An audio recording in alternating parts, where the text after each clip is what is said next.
Welcome to Ralph and Lonnie's Planetary Calendar with your forecast for April 2017.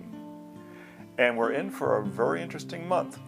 So Lonnie, do you want to take a look at the forecast? Well, and since Ralph writes the forecast, I get the chance to read it to you. This is a month of changes. 4 planets changing direction, 5 entering new signs, so it's fitting that it starts on the Fool's Day, symbolized by the first card of the major arcana of the tarot. This makes the month feel unsettled.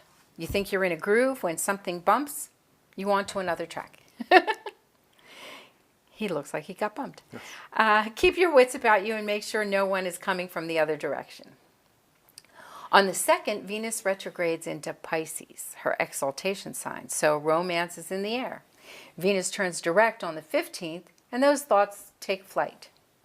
On the 5th, Saturn turns retrograde, so with the 2 main financial engines, Saturn and Jupiter, backstepping, expect currencies and real estate prices to be suppressed in the coming months.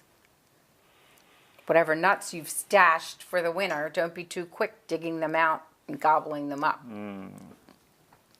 As an additional smack to the economic jaw, Mercury turns retrograde on the 9th in plodding Taurus. So the communication systems are slow and touchy. Oil all of your hinges and locks and clean out entryways and hallways. Mercury rules nervous systems, communication, and local movement.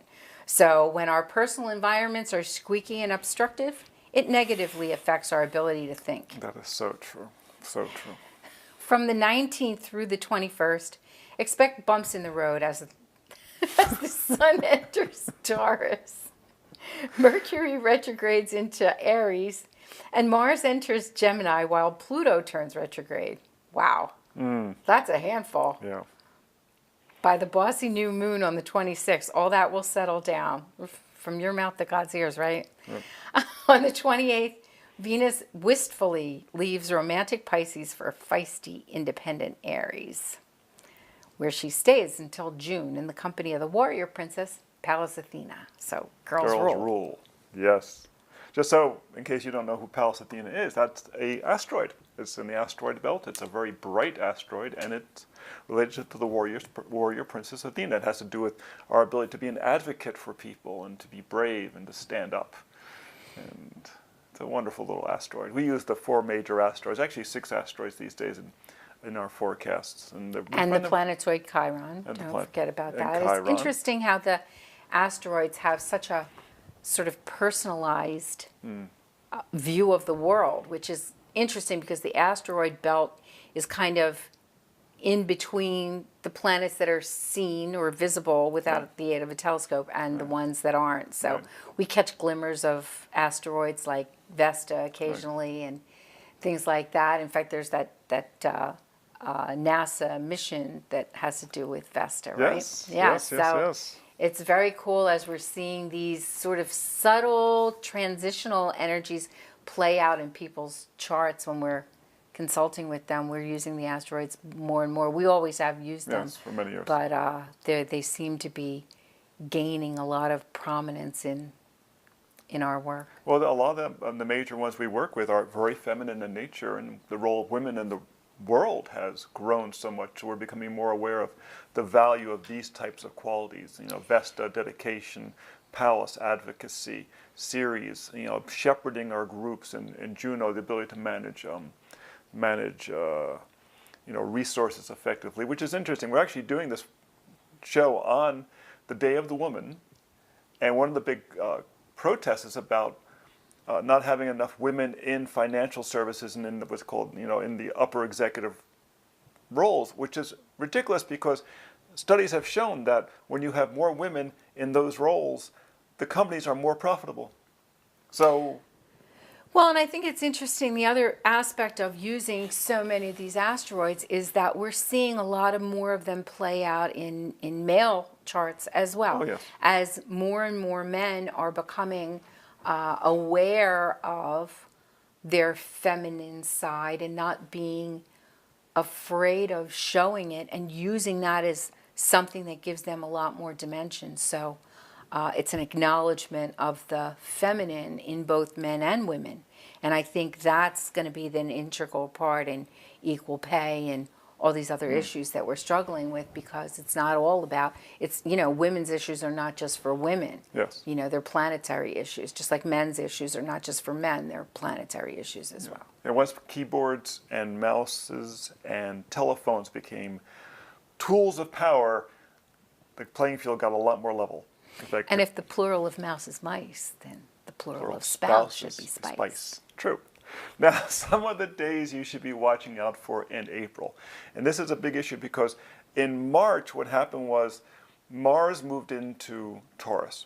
And when Mars moved into Taurus early in, I guess on the 9th of March, there were no planets in what's called either rulership or exaltation. And suddenly it felt like no one was in charge. Were there any adults doing anything? And no one was in charge. It became very chaotic. But when Venus retrogrades into Pisces, first of all, Venus likes being retrograde. She does very well with it. But when she entered Pisces, she entered her exaltation position. And so now finally a planet was in a position that it does really well, but it makes people feel very sensitive, maybe vulnerable, but also very compassionate. Venus in Pisces is a very compassionate position. So you're going to see in the first part of this month, actually during a good part of the month, this pattern continue because she remains the main planet in a rulership position for much of the month until she, let's see, when does Venus change sign? She changes sign on the 2nd, and then turns direct on the 15th and enters Aries on the 28th. So she's basically queen of the ball all month long. So it is a very, very good month to go dancing. Okay, just so you know, great time to go dancing when Venus is in Pisces. But beyond that, one of the rulerships of Pisces is the feet, and exactly. of course the dance. But it's also horseback riding. So that's true. That's true too. So now another important one is, and this is for more so the financial things. Lonnie mentioned it in the forecast. Is on the 5th, Saturn goes retrograde. So now we have both Saturn and Jupiter retrograde, and they've been moving off of that sextile that they've been in for quite a while now that's really supported the economy, a nice stable growth in the economy. And when both go retrograde, we're going to start seeing the economy start to falter. And the way our charts have looked at it, we're really seeing by the end of 2017 the economy really starting to do serious step back, right? Slow down. So be very conscious of that. That's one of the main reasons that there's a black box. If you've got a planetary calendar, there's a black box on the 5th, because that energy is just not supportive of starting a new venture or endeavor or even a project on that day. There's just too much turbulence. There's too many impediments that could create problems. So you don't want to schedule, if you can, you don't want to schedule April 5th as a day to start a new project. And on a personal level, you're going to feel the 8th, 9th, and 10th. You're going to feel a lot. Right there on the 10th is the full moon. Everyone feels the full moon. But more so that on the 9th, Mercury turns retrograde. And even someone who doesn't know much about astrology usually knows about Mercury turning retrograde, because the cars act up, the telephones act up, the kids act up. All these places where Mercury is active act up. And there's nothing you can really do about it. You can kind of say, and then wait for the 3 weeks for it to be over. The best thing to do during Mercury retrograde is go back and clean your closets, clean your desk, go back and look at all the things that you neglected to finish before and wrap them up. That's what Mercury retrograde is good for. And my favorite advice for Mercury retrograde is to count to 10 because people say things and then you hear something totally different than what they said. I mean, miscommunication is the biggest problem of a Mercury retrograde. Yes. And so, somebody will have this whole conversation in their head planning out what they're going to say, and when they open their mouth, they say something completely different. And you have to recognize that that's going on with them, and you have to recognize that might be going on with you. And so if you just count to 10 and think, I know that's what I want to say, is that what I really mean? It'll help you sort of get through the end of Mercury retrograde with still having a few friends. Yes. Now on the 15th, Venus goes direct. It's a nice quality there. What's more important that the next day is Easter. This is usually a high holiday for many people. the sun is trine the moon, and Venus is sextile Mars. These are very harmonious aspects. We could have made this a white circle day in many ways. So that Easter is going to be a very, very pleasant day. So really enjoy that weekend, because when you get to, yes? Well, let me say why we didn't make that white circle day, because there's a void, of course, for most of the day, which is Yes. the void, of course, if I just can take a second to Sure. explain it, means that the moon has already made contact by aspect to the last planet it's going to make before it moves out of the sign. So Right. it kind of is a wanderer. Short attention span theater. It just can't really, concentrate on anything, which is a perfect thing for celebrating a holiday with friends or family. Yeah. But it's void, of course, and so when there's a void, of course, like that for a good part of the day, it's from 10:30 in the morning to 3 p.m. in Pacific time.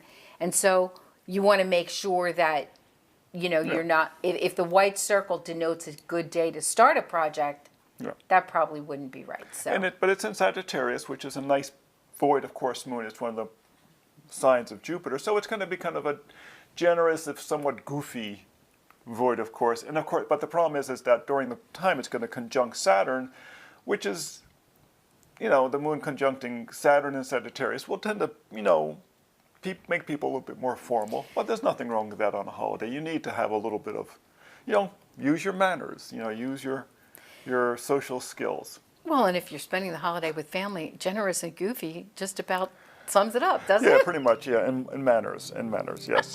Now, this is good preparation for the 19th, the 20th, and the 21st. As Lonnie mentioned, these are the days you've got to, batten down the hatches, try to stay out of trouble, because so many things change sign so quickly. And when this happens, it gets what we call turbulence. Things just get wacky.